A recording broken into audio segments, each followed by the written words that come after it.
Well, hello, my food-loving friends, and welcome to another edition of Pantry Delights.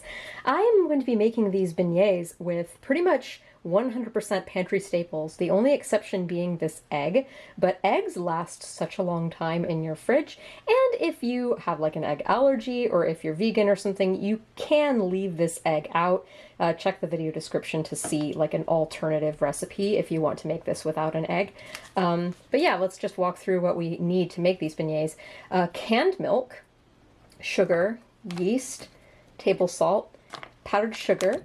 This is supposed to actually be shortening in the recipe, but I don't have shortening, so I'm using butter, but you could totally use shortening or butter or margarine. And some bread flour and some water. And then last but certainly not least, you need a lot of oil in which to fry these. So let's get started. So for our very first step, we need to bloom our yeast. This is about 3/4 of a teaspoon of yeast. I am actually making a quarter of Paula Deen's beignet recipe. I don't know if this is the best beignet recipe ever in the entire world, but it's the very first recipe that I used to make beignets, and it was good, so I'm sticking with it. That was 3/8 of a cup of warm water, and we're gonna feed our yeast with 2 tablespoons of sugar. And you just wanna let that sit for about 10 minutes. And when we come back, it should be all frothy. While the yeast is blooming, I'm going to prepare the other wet ingredients. So this is 1 whole egg, and as I mentioned earlier, I'm making a quarter of a recipe. A whole recipe is just way, way, way too many beignets for 2 people. A quarter recipe is about right. That's enough for us to have our fill of beignets 4 times over. So anyway, I need a quarter of 2 whole eggs, so that means I need a half of this egg. And recipes are always awkward when you get down to like fractions of eggs. So if you find yourself needing like a fraction of an egg, the best thing to do is to beat it until it's completely homogenized. There's no globs of white. There's still a glob of white here, as you can see. It's pretty well mixed. And it's about 1/4 of a cup of egg total. So I probably want to take about 2 tablespoons of it out. So there is half an egg and another half of an egg. I can make scrambled eggs tomorrow with the rest of this, no biggie. And to this I need to add a 1/4 cup of evaporated milk. A 1/4 cup is also 4 tablespoons. So 1, 2, and the rest of this evaporated milk I can put in my morning cups of tea. I have been keeping my spices in these mason jars, and I gotta say I'm in love. This is like the absolute best way to keep spices. You need just a 1/4 teaspoon of salt. This only goes down to half a teaspoon, so half of a half. All right, 10 minutes later and our yeast is frothy. I'm gonna add the egg and milk and salt mixture in. You generally don't want to add salt at the beginning when you add your yeast because salt inhibits the yeast from doing its initial bubbling. And now I'm going to, woo, you can't see what I'm doing. And now I'm going to gradually be adding 1.5 to 2 cups of bread flour. I don't know that it really has to be bread flour.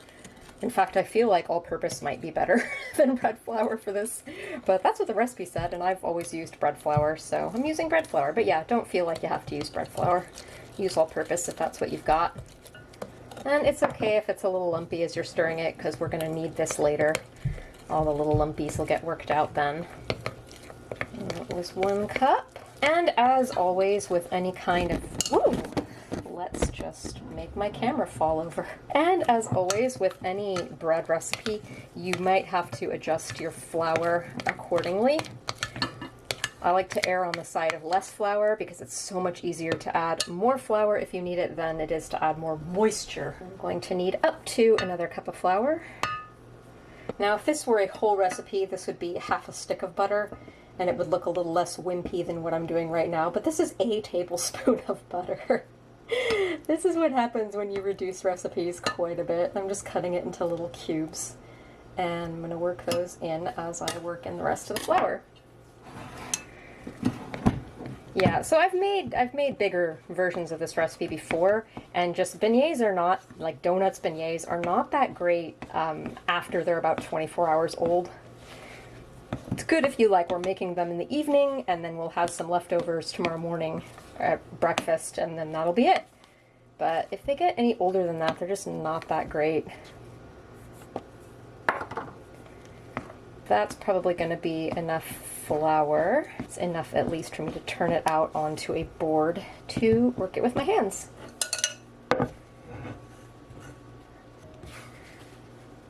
The recipe simply says knead until smooth. And if you're new to bread making, you won't really know what that means.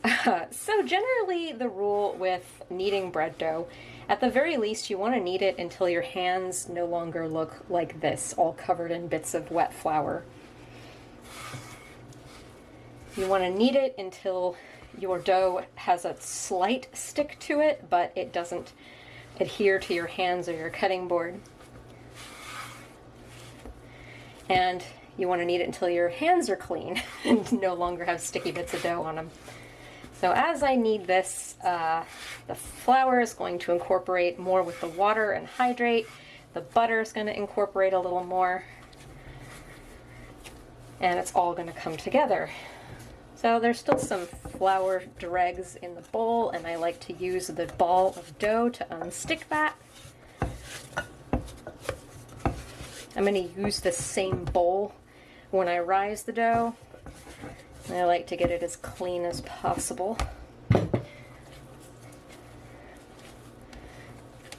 Now, it's still a bit of a sticky dough. I don't know yet if I'm going to add more flour. You usually want to err on the side of not adding so much flour, because that can make your bread or your donut. I mean, this is bread dough, basically. The only difference between donuts and bread is you bake bread and you fry donuts. That's pretty much the only difference.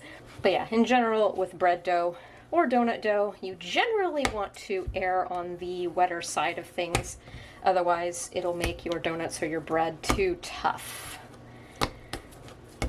Yeah, this looks like it could maybe use a little more flour.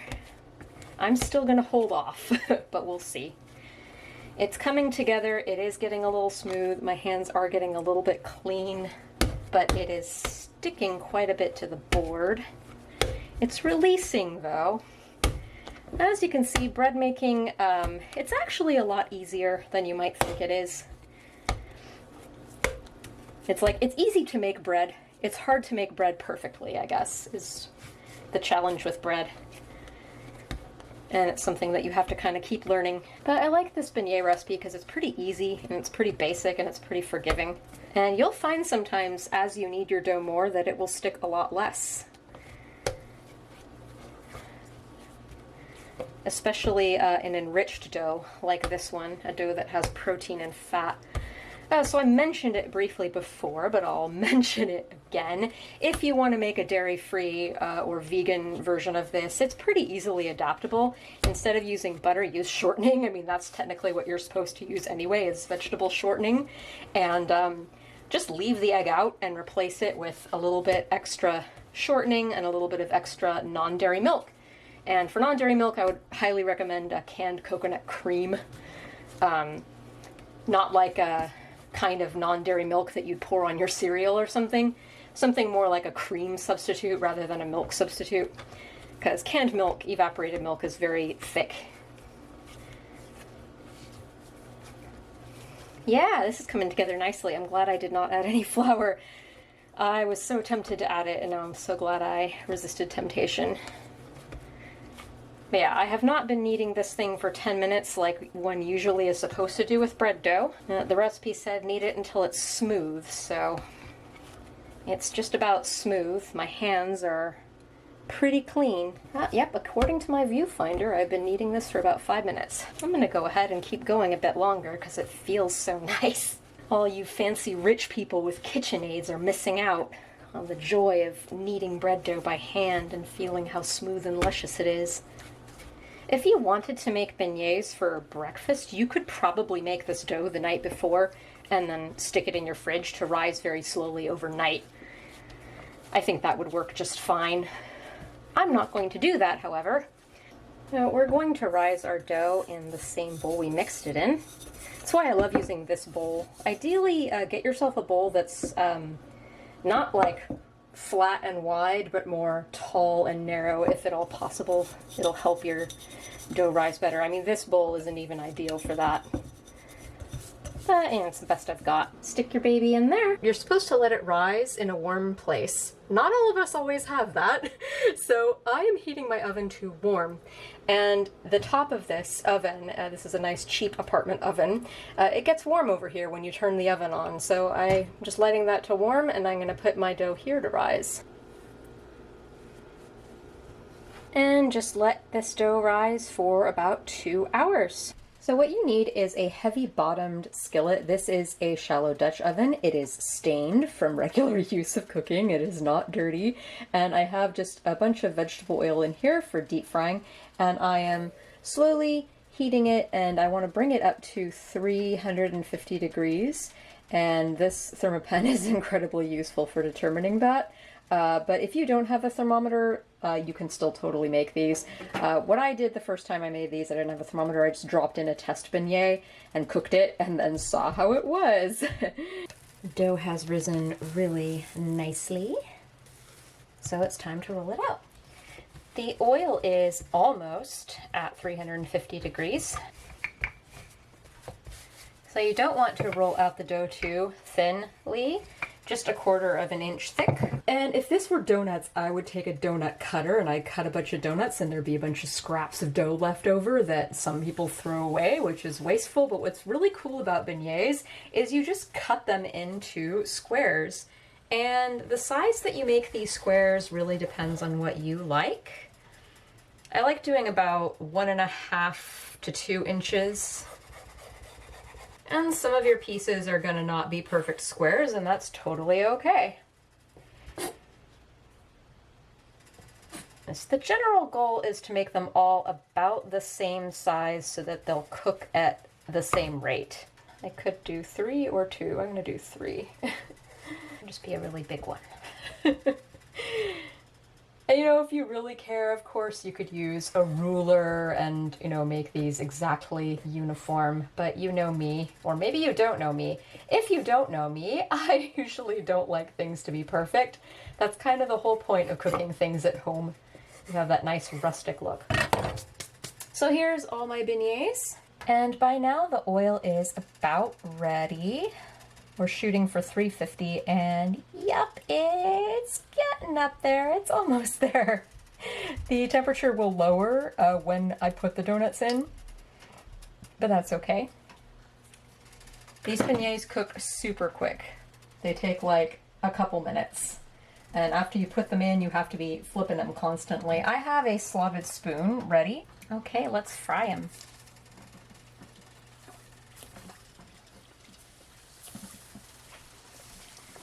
And they're gonna start floating pretty much immediately.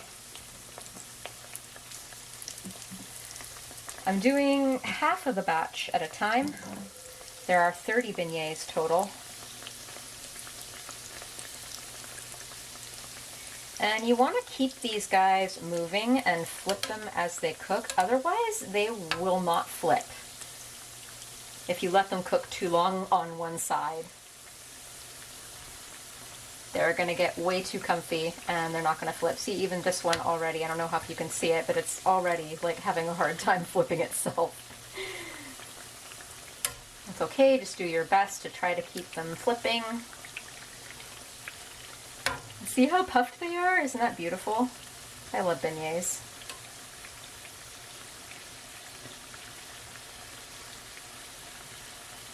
Can't believe just a few years ago I was intimidated by both making yeasted bread and by deep frying foods. And now look at me. Deep fried yeasted bread. Like I said, these things cook really quickly. I haven't sped up the camera at all. I haven't jump cut, because I want you guys to see how quickly these things fry out.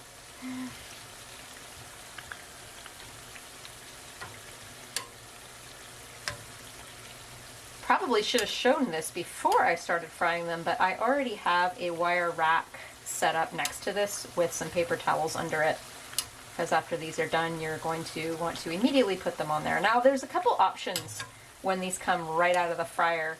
You can blot them very briefly on paper towels and then put them in a bag full of powdered sugar and shake them.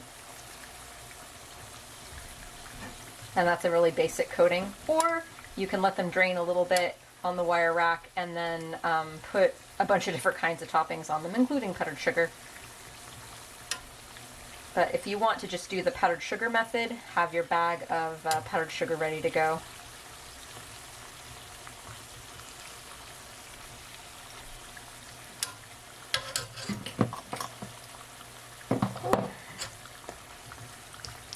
These babies are almost done. You want to get them a nice brown color.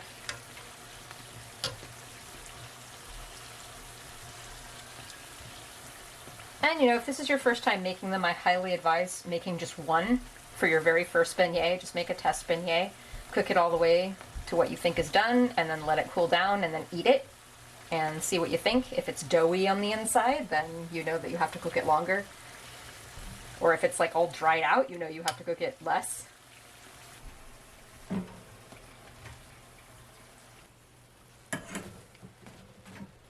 So one very traditional topping for beignet is drizzle it with some honey. And then from there you can also put powdered sugar on it. I have always wanted to try this though, it's so hot.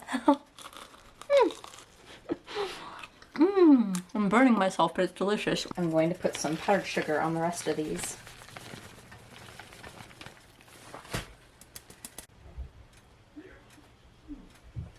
I'm gonna dust these too.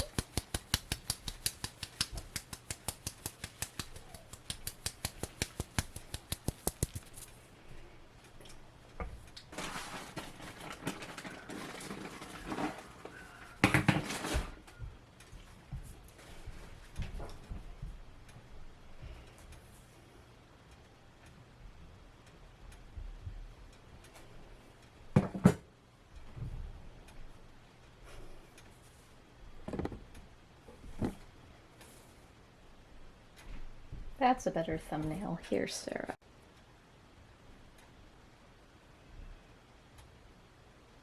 Better thumb. And here I have some of my homemade blackberry jam. I got one of these special tips, specially designed for like filling things like cream puffs and donuts. So let's see how well it works. I've honestly never done this before. We're learning together.